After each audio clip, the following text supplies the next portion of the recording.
yang siap terima firman Tuhan, katakan sama-sama. Wah, luar biasa. Kita 2 tahun lebih gak ketemu ya. 2 tahun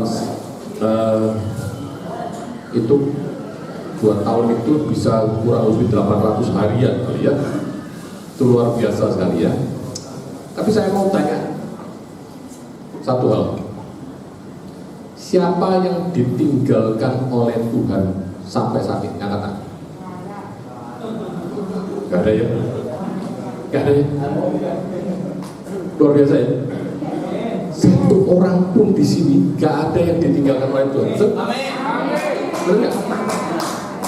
Nah, pertanyaan berikutnya, siapa yang sering meninggalkan Tuhan? Gak usah angkat tangan, nanti ketahuan. Saudara, ternyata Tuhan itu gak pernah meninggalkan kita, karena tidak terlelap menjaga Israel. Firman Tuhan berkata demikian. Betul kan? Saya juga mengalami banyak hal. Olim tahu, Pak Amos tahu apa yang terjadi di bisnis kita. Tapi Tuhan itu tidak pernah meninggalkan saya. Amin, saudara. Kuncinya cuma satu. Ada 4 huruf. T A A T. Apa? Taat. Saudara, bahwa saat itu kemarin sih pesennya Pak Jody, saya suruh main gitar katanya. Oke, kalau main gitar kan oke aja, mengalir aja ya. Tapi katanya Olin suruh bawa firman dong. Lin katanya, gua suruh main gitar katanya. Ya bawain sekalian Pak katanya begitu. Nah kalau nyiapin firman Tuhan kan nangkep apa yang Tuhan mau bicarakan. Saudara, kalau sebenarnya saudara, kalau mau sembarangan itu tinggal buka file, mau khotbah tentang apa, ya. Tapi tidak demikian, saudara. Kalau saya mempersiapkan tidak demikian. Saya benar-benar tanya Tuhan, apa yang kau mau sampaikan kepada jemaatmu di IO? Ya. Karena kalau cuma nyampaikan Anda capek, saya capek juga. Sama-sama capek, nggak ada ininya. Tapi Tuhan mau kita belajar untuk ketaatan. Waduh, ini ketaatan biasanya ini saya khotbah seri bisa 4 seri khotbah. Aduh Tuhan, waktu saya ini berapa menit ini? 3 jam.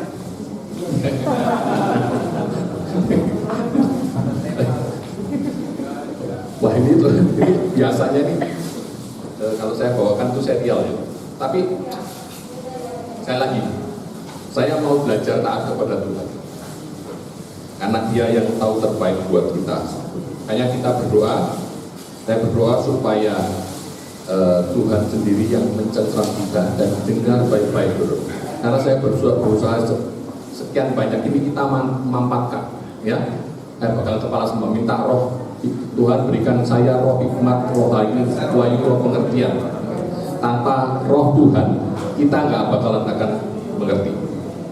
Amin, saudara. Baik. Khotbah, maaf ini tab saya baru karena yang lama sudah almarhum.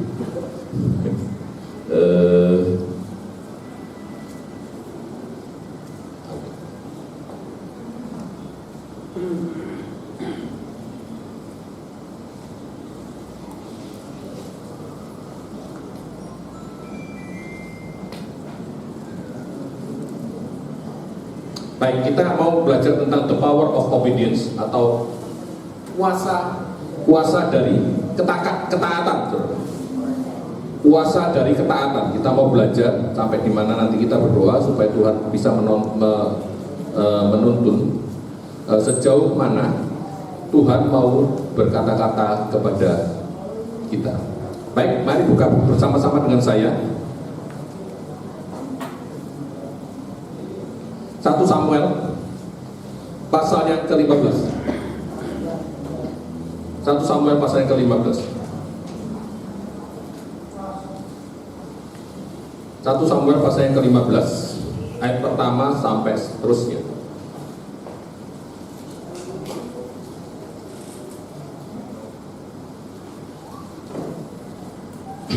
So, 1 Samuel 15 sampai seterusnya saya mau bacakan bersama-sama dengan Bapak Ibu Saudara.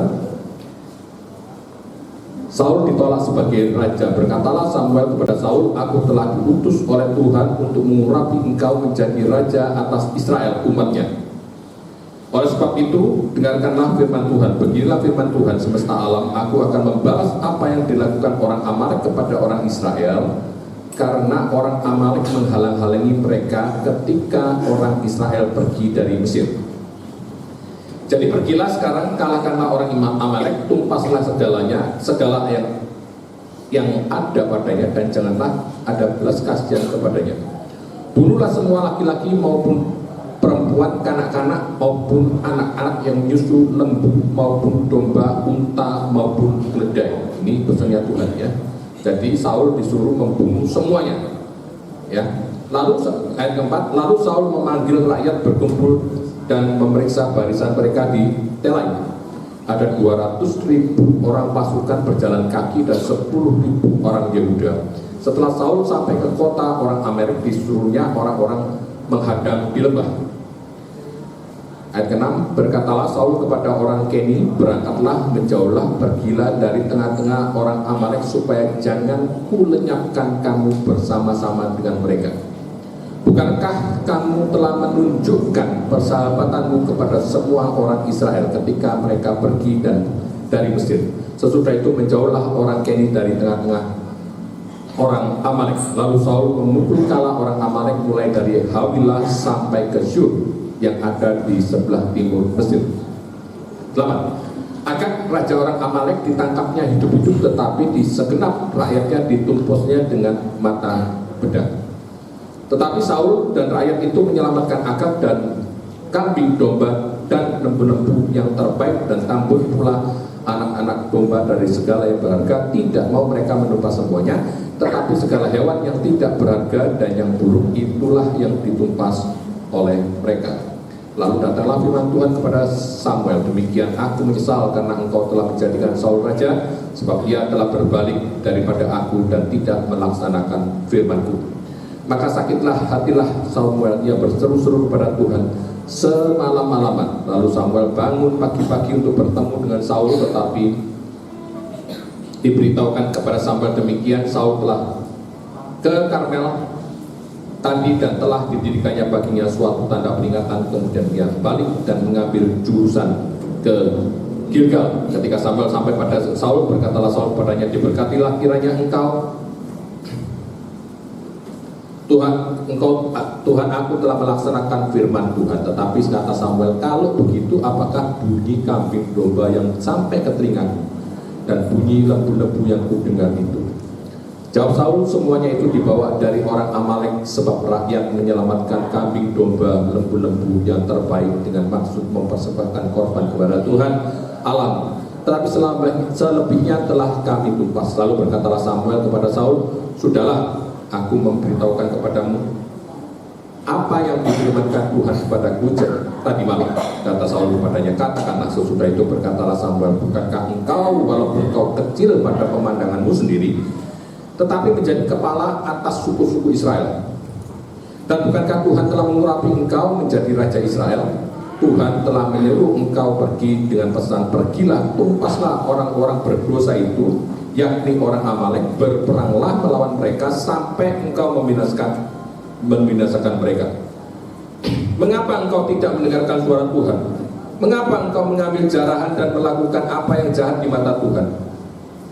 Lalu kata Saul kepada Samuel, aku memang mendengarkan suara Tuhan dan mengikuti jalan yang telah disuruh Tuhan kepadaku. Dan aku membawa Agag raja orang Amalek, tetapi Amalek itu sendiri telah kutumpas. Tetapi rakyat mengambil dari jaran itu kambing domba dan lembu-lembu yang terbaik dari yang dikhususkan untuk ditumpas itu, untuk mempersembahkan korban kepada Tuhan Allahmu di Gilgal. Tetapi jawab Samuel, apakah Tuhan itu berkenan kepada korban bakaran dan korban sembelihan sama seperti kepada mendengarkan suara Tuhan? Sesungguhnya mendengarkan lebih baik daripada korban sembelihan, memperhatikan lebih baik daripada lemak domba-domba jantan, sebab pendurhakaan sama seperti dosa bertelur, dan kedegilan adalah sama seperti menyembah berhala dan terafim. Karena engkau telah menolak firman Tuhan, maka Ia telah menolak engkau sebagai raja. Benar? Ini ceritanya tentang Saul. Ya, saya mau tanya, Saul ini taat atau tidak? Tidak. Siapa yang ngomong tidak? Enggak ada. Siapa yang ngomong taat? Enggak ada. Ya. Saul ini taat, tetapi sebagian. Ya, Tuhan suruh apa? Membunuh semua orang Amalek, kambing, dombanya, semua hartanya dibunuh. Perintahnya demikian. Tetapi dilakukan apa? Yang jelek-jelek aja yang dibunuh. Ya, yang baik-baik kan sayang. Ada dombanya, ada yang gemuk, ya, ada yang seksi. Sayang, mau dibunuh sayang. Mending disimpan. Alasannya untuk dipersembahkan kepada Tuhan. Itu alasan daripada Saul. Saudara, bukankah kita ini seringkali bertindak seperti Saul? Kalau ya, saya ulang. Bukankah kita sering kali bertindak seperti Saul? Ketaatan yang sebagian bukanlah ketaatan. Kadang-kadang taat, kadang-kadang tidak. Itu seperti Saul. Tapi Tuhan mau ajarkan kita pada hari ini, kita namanya kita taat. Itu no question. Taat itu tidak bertanya. Saudara tahu, Anda menyanyikan apa tadi? I have decided to follow Jesus. Aku memutuskan untuk mengikut Tuhan. Anda tahu ceritanya? Satu saat di Assam, di India, ada seseorang yang bertobat, terima Yesus sebagai Tuhan dan Juru Selamat. Dan itu di tengah-tengah umat Hindu yang sangat sadis.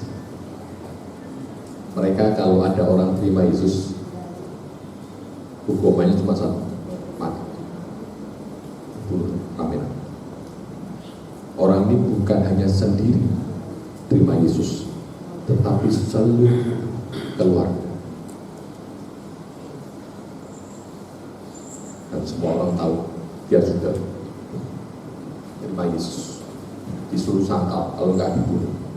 Ya. Singkat cerita, mereka dibawa ke lapangan. Bukan hanya bapak ini, tetapi anaknya, istrinya, sama-sama dibawa ke lapangan, diikat dan akan bakar. Tawari sekali lagi, kamu sangkali Yesus, saya lepas. Ya Allah. Ya, mereka ngomong, oke, kamu melawan. Ya, yang akan saya bakar dulu anakmu dan istri. Saudara, sangat mudah mati bagi diri sendiri. Mati sudah mati. Tapi menyaksikan anak dan istrinya dibakar demi Yesus, saudara, nggak mudah. Serius tidak ada. Dia berkata, aku tetap tidak bisa menyangkal Yesus. Dibakarnya hidup-hidup anak dan istri. Sekarang dia mau dibakar sekali lagi aku kasih kesempatan sekali. Dia berkata, I have decided to follow Jesus. I have decided to follow Jesus. I have decided to follow Jesus. No turning back. No turning back. Gak akan mundur. Sekali aku ikut Yesus, aku taat sampai mati. Itu ketaatan yang diajarkan oleh Tuhan. Pertanyaannya, kenapa orang ini taat? Cuma satu, karena cinta. Betul. Karena cinta. Anda cari Yesus karena dapat pembagian makanan, karena Pak Amos ganteng, tahu?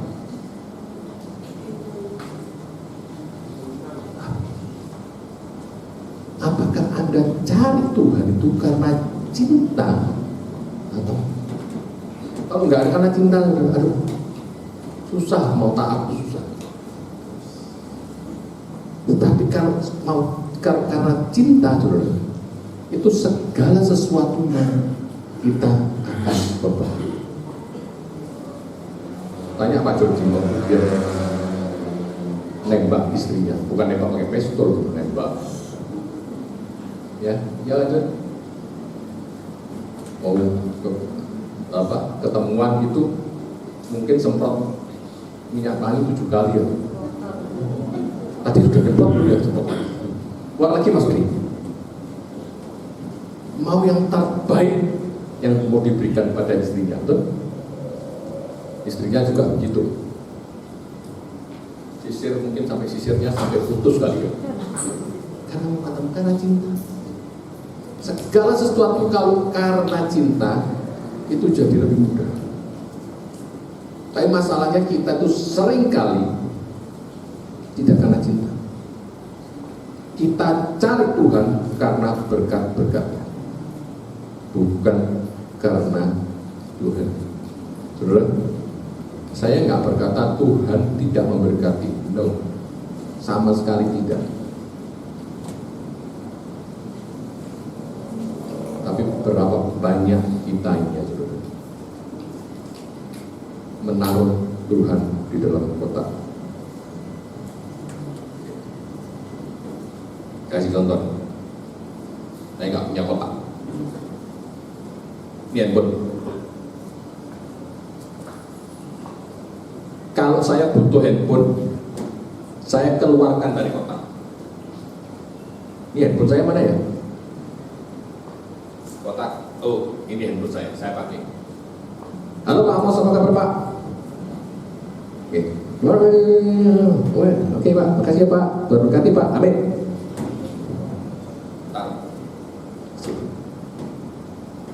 Tuh. Mau telepon Olin. Mana Olin? Enggak. Habis.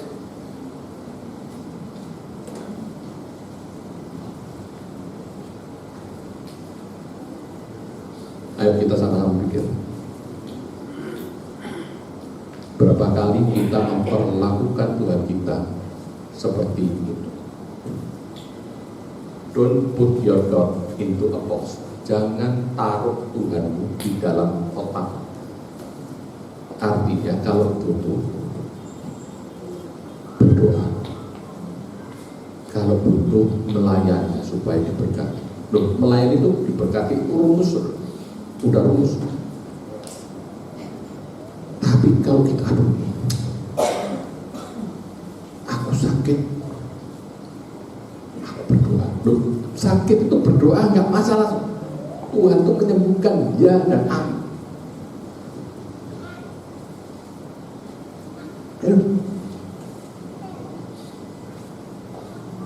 Istri saya juga sakit, disembuhkan luar biasa. Mungkin Olin nggak tahu, saya kena kanker.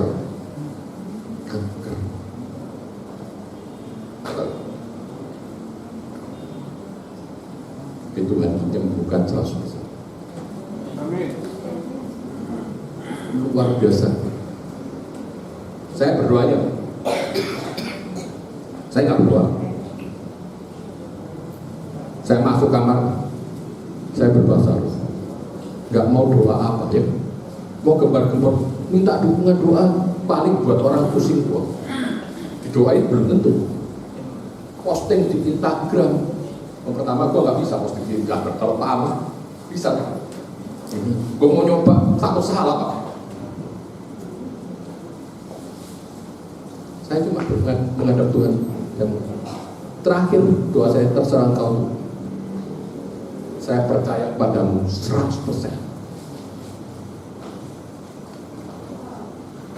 Pengobatan operasi dilakukan, segala sesuatu diproses dilakukan dan dokter menyatakan sembuh 100%.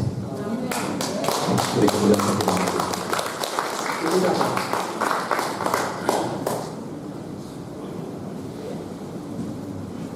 Kesembuhan, kebutuhan. Siapa sih yang nggak butuh uang? Siapa yang nggak butuh uang? Saya nggak angkat tangan karena butuh juga ya.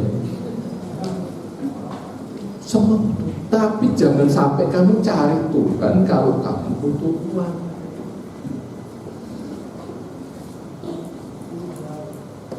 Maaf nih, ini pengajaran ini Pak Bos. Jadi yang agak makan makanan keras nih. Saudara, kalau Anda cari Tuhan karena Anda butuh, atau istilah saya tadi, kamu taruh Tuhan di dalam kotak, sebentar saja atau sedikit saja pencobaan Anda pasti jatuh. Pasti jatuh. Tetapi kalau Anda tidak menempatkan diri, menempatkan Tuhan di dalam kotak, tetapi Tuhan itu segala-galanya bagi.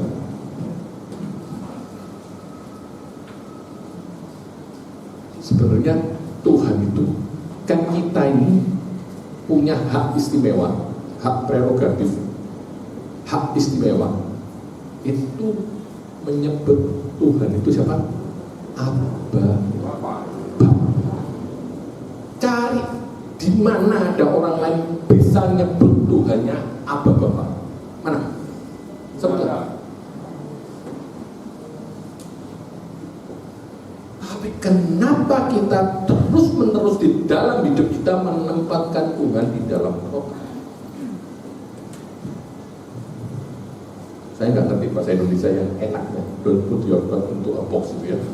Cuman kalau bahasa Inggris lebih itu ya, lebih ya itu artinya.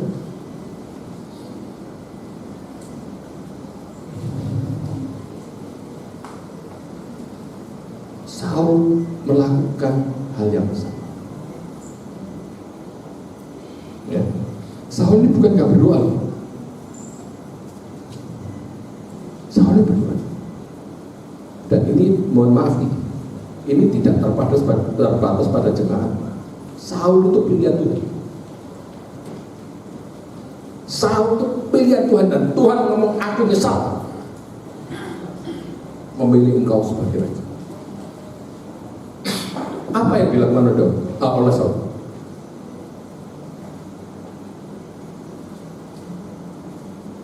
Dia cuma tidak taat.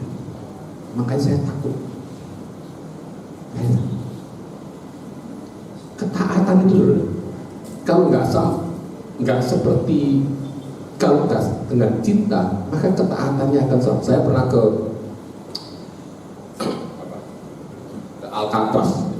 Alcatraz itu di San Francisco.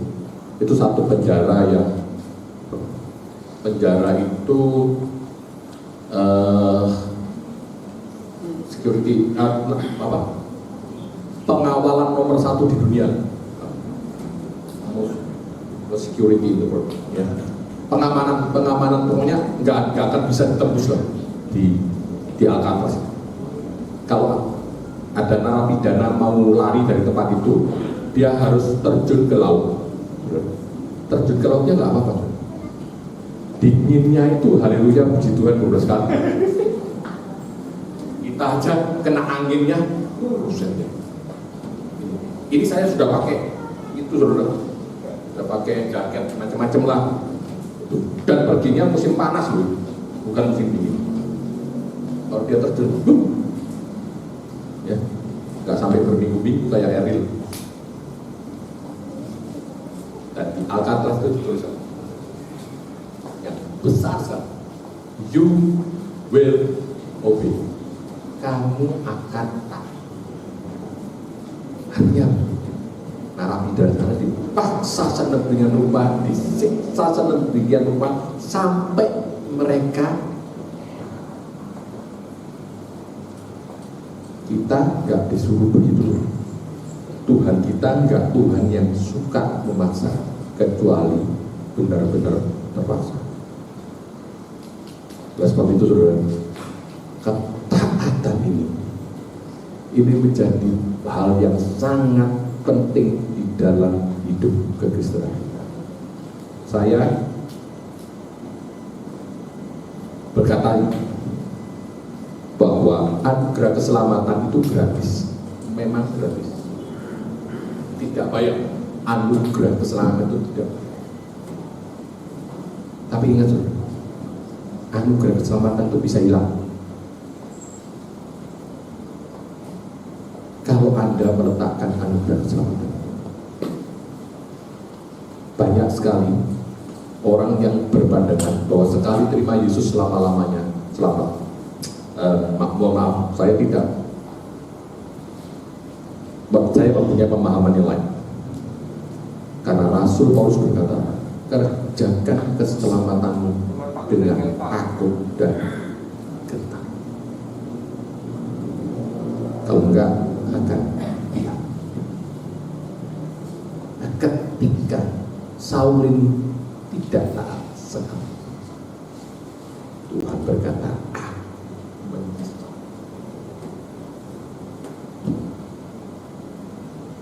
mari periksa hidup kita masing-masing. Kita taat atau tidak? Saudara, hampir saya tidak, kalau saya khotbah mungkin tidak pernah tidak menyinggung soal perburuan. Ada banyak pemahaman di YouTube yang pemahaman sampah itu menurut saya. Katanya nggak usah perburuan. Saya tidak menganut itu. Saya kasih tahu, Tuhan itu nggak butuh uang kita, tapi Tuhan itu butuh, kita ini butuh Tuhan ubahkan itu untuk tidak terikat dengan Allah. Sekali Anda tidak terikat dengan Allah, itu free, enteng.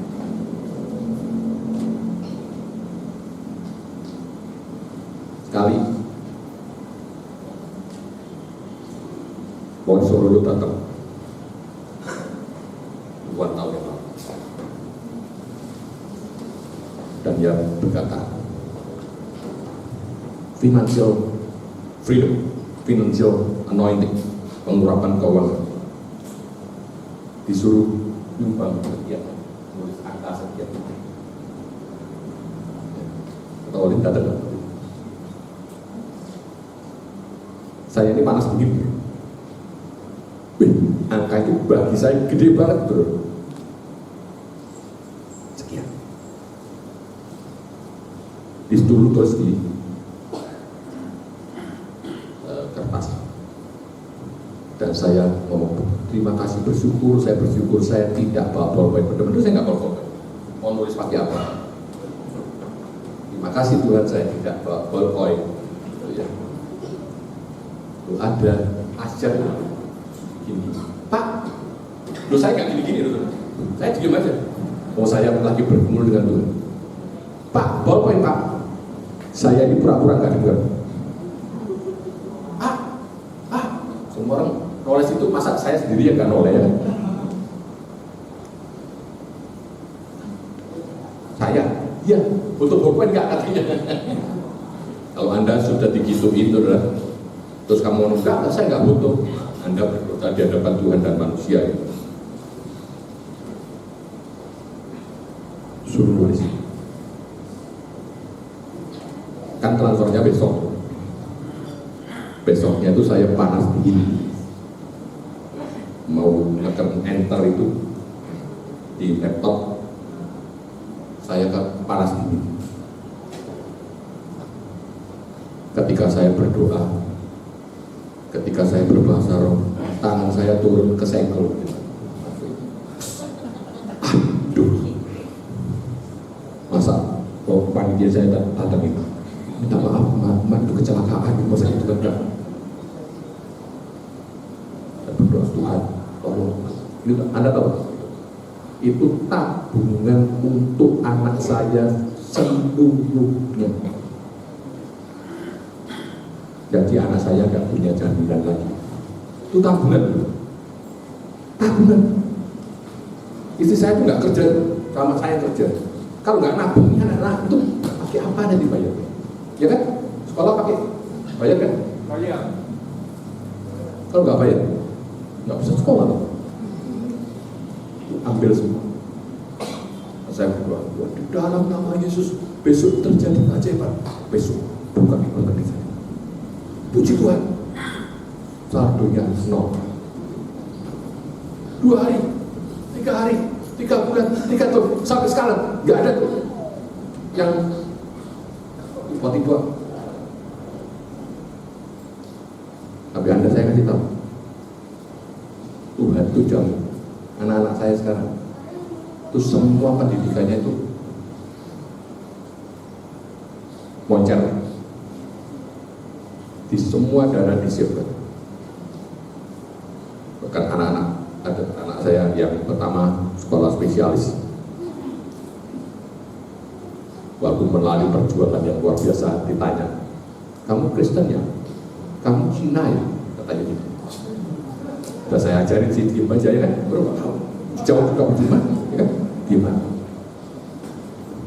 Tapi beberapa kali tes, akhirnya puji Tuhan, dua-dua diterima di PPDS, di pendidikan dokter spesialis. Sudah? Itu apa? Ketaatan. Cuma simbol ketaatan. Ini cuma dari uang. Ini cuma dari uang. Nah, semenjak saat itu, saya tidak pernah punya masalah dengan perbuatan. Kalau setiap kali mendapat duit itu kan kita kan hitung dari A sampai Z itu pengeluaran kan harus dihitung. Sudah hitung boleh, itu sangat boleh. Sekurangnya apa aja kita menjadwalkan pembayaran segala macam. Biasa kita lakukan biasa-biasa saja. Tapi saya tidak pernah lagi tergantung pada enteng-enteng saja. Satu saat setelah itu, Bapak Tuhan siapa itu datang, kosongkan dompetmu, taruh semua di persembahan. Saya tahu semuanya saya tahu uangnya. Saya berharap istri saya bawa duit parkir. Kalau enggak, kan saya dikejar tukang parkir. Ternyata istri saya tidak bawa duit. Kamu bawa duit? Enggak. Kenapa? Ini parkir nanti kita bayar pakai apa? Masa saya utang nih? Yang malu dong ya, utang parkir. Uang kebaktian itu ada. Pak Gideon, ini ada free parking tiket. Dan sudah, waduh gimana Bapak jalan dulu keluar ke ATM, ambil lagi terus bayar parkir, dikasih. Sejak saat itu saya tidak pernah lagi punya pergumulan di dalam perbuatan. Dan di tengah pandemi seperti ini, di mana usaha-usaha seperti saya ini banyak yang tumbang. Tapi Tuhan itu buka sedemikian rupa, nggak tahu gimana caranya. Pabrik sekarang itu 3 kali sehari, 3 shift sehari, 7 hari seminggu untuk mengejar order. Omset kami naik 8-10 kali lipat dari sebelum pagi. Siapa yang buat? teman-teman saya itu ada yang Katolik, ada yang apa ya, yang Buddha, ada yang macam-macam. Saya ditanya, kok bisa Pak? Saya cuma, kan saya nggak ngomong apa-apa. Mereka berkata, Yesus Pak. Amin. Di dalam hidup ini, saudara, kita itu bisa ngabarin Injil ke orang melalui kesaksian. Cuma satu.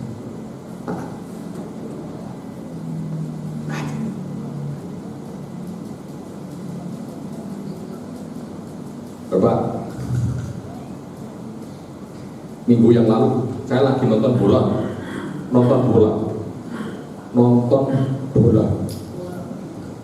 ya, antara Liverpool sama Real Madrid, ya kan?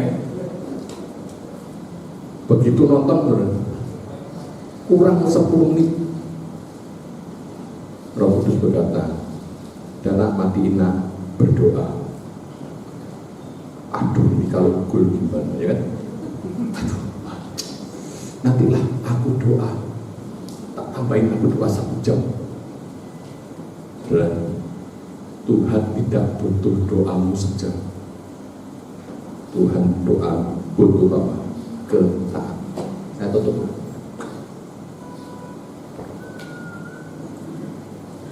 Tengah malam doa apa juga enggak. Dan Tuhan ngomong jelas. Sudah enggak? Tutup. Doa. Mari belajar. Jangan seperti satu kisah lagi. Nanti ada. Saya dongengin aja supaya lebih ini kalau didongeng. Ya. Dongeng tentang Daud. Satu saat Daud ini sebagai penggembala domba, tahu ya? Siapa yang nggak tahu penggembala domba? Tahu lah ya. Daud ini penggembala domba. Berapa banyak dombanya Daud? 2-3 ekor. Ya, makanya dia punya waktu banyak untuk bermasmur dan bermain kecapi. Itu menurut saya. Ya. Terus bapaknya memanggil Daud. Siapa bapaknya Daud? Namanya? Yusuf. Hah? Bapaknya Daud? Isai. Mas Isai ini manggil Daud, sini yuk. Ya Pak, coba lihat kakak-kakakmu. Kalau didongeng gini Anda perlu ngerti. Coba lihat kakak-kakakmu, karena saya itu pengen tahu kakak-kakakmu. Kan zaman dulu nggak ada WA, jadi nggak bisa posting di status. Ya, nggak ada Instagram, nggak ada Facebook, nggak ada apa aja lah. Jadi bapaknya ini pengen ngeliat keadaan kakak-kakaknya. Di mana kakak-kakaknya? Perang, melawan orang Filistin. Nih, bawa makanan, terus bawa keju, kasihkan ini makanan, kasihkan ke kakak-kakakmu, kejunya dikasih ke pengawal. Apa yang Daud lakukan? Dia pergi temui kakaknya, memberikan makanan dan beri keju. Berarti ketika Daud ini melakukan hal ini, jangan kira keadaannya itu enteng.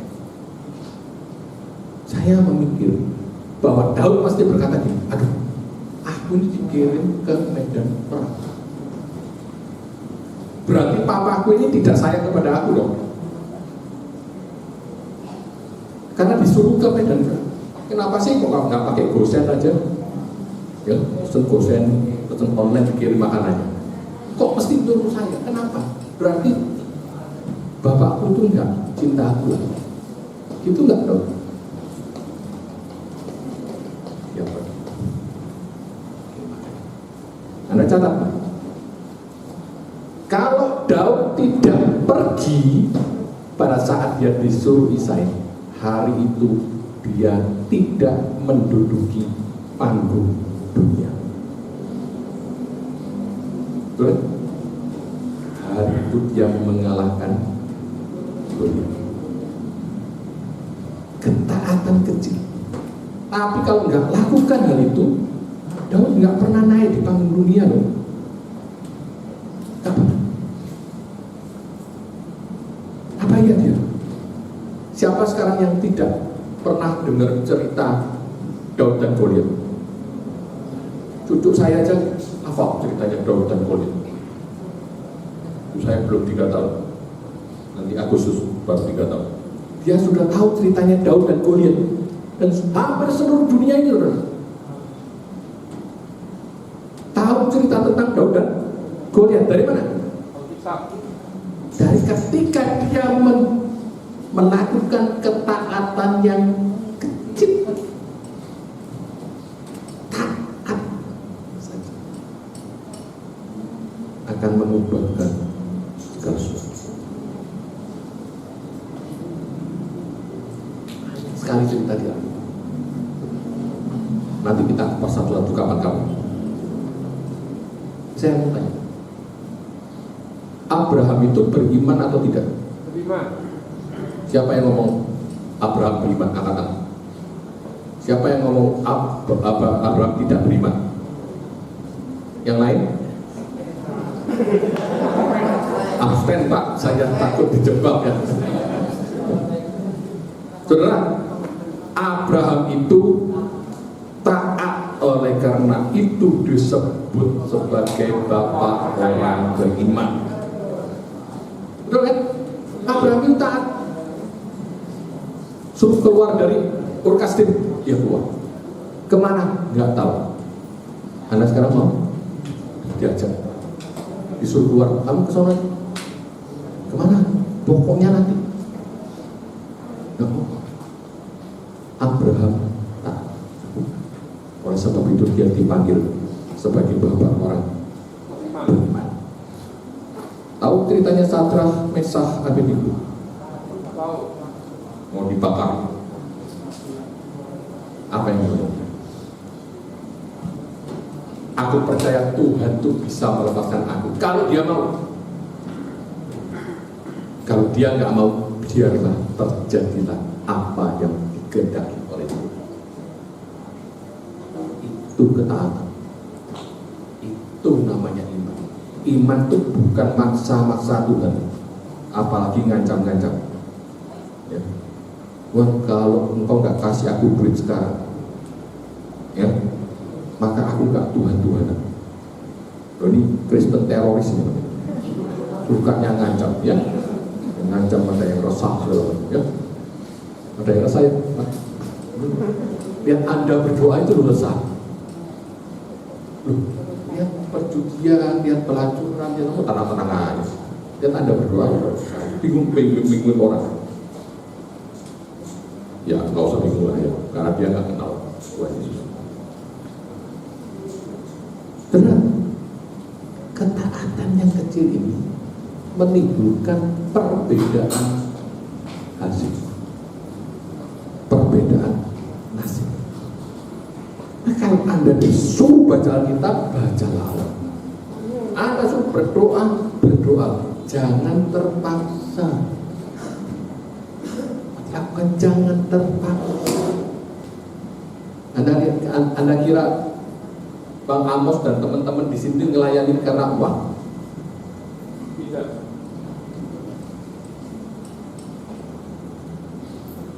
Mereka melayani karena dia tahu yang dilayani itu raja di atas segala raja.